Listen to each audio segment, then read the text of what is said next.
Kama kawaida it's Heritage Tech hapa na nimewaletea update mpya kwamba kuna hii hapa site inaitwa PesaTube. Hii PesaTube ni scam.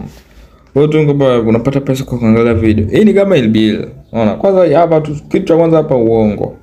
Hapa wanajiita mpesawatch.site. Alafu hapa wanajiita PesaTube. Unaona? Hiyo ni kiashiria cha kwanza kwamba ni uongo. Hawa yani hii hapa ni matapeli hawa. Sijui PesaTube, sijui PesaTube. Hawa ni matapeli.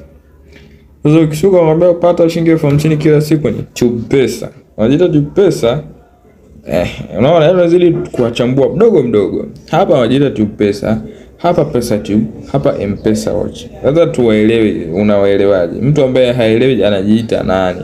Ni kama hapo ujiite John, hapo ujiite Juma, hapo ujiite John. Unaona haueleweki. Unakuwa haueleweki. Kwa hiyo scam, sijui pata pesa kuangalia video. Anza kupata pesa halisi leo. Jiunge na maelfu ya watu, pata shilingi 50 na TubePesa kwa rahisi. Kwa kuangalia video, ofa kusisimua na zawadi, unapata zawadi. Zawadi za bure, pesa ya bure. Hamna pesa ya bure. Pesa ni reward baada ya kufanya kazi. Kama hautafanya kazi huwezi kupata pesa. Hawa ni wale ambao unajua jinsi hawa wanapopata pesa. Wewe ukika pesa ndo wanapopata pesa. Na wewe ukiangalia zile video wanazokupa, kuna somehow wanashirikiana na makampuni, wakutoa makampuni fulani kwa shirika nao kwamba wenyewe wawape views afu hao ndo wanalipwa. Alafu nyewe wanakuja kuwadanganya kwamba watawalipa na hawawalipi. Inakuwa ni scam. Hii website jamaa jamaa waliotengeneza hii website wametengeneza yani wameweka iwe na muonekano mzuri sana, yani website imekaa pro, lakini uje kuangalia yani website hii imekaa yani ni mtapeli. Hamna pesa ya bure. Sijui kuhusu sisi. Kenda wao kuhusu sisi wanajeleza sijui nini. Hawa ni matapeli. Hakuna pesa ya bure. Pesa ni reward baada ya kufanya kazi.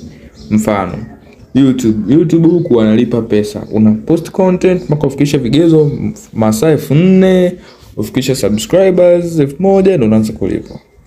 Labda pesa ya bure labda betting na forex huko. No, betting na aviator. Betting ni nini huko ndo unaenda unacheza upigwe hivyo. Huko ndo kuna pesa za rahisi na pesa za bure. Aviator. Na huko pia pesa unaipata kwa bahati. Sio kwamba ni kila siku, it's legit kwamba free money. No. Just learn a skill. Sasa hakikisha unajifunza juzi wote. Ukapitia kwenye channel yangu kuna video nyingi zinaelezea how to learn a skill ambazo zitakupa pesa. It's Heritage Tech hapa.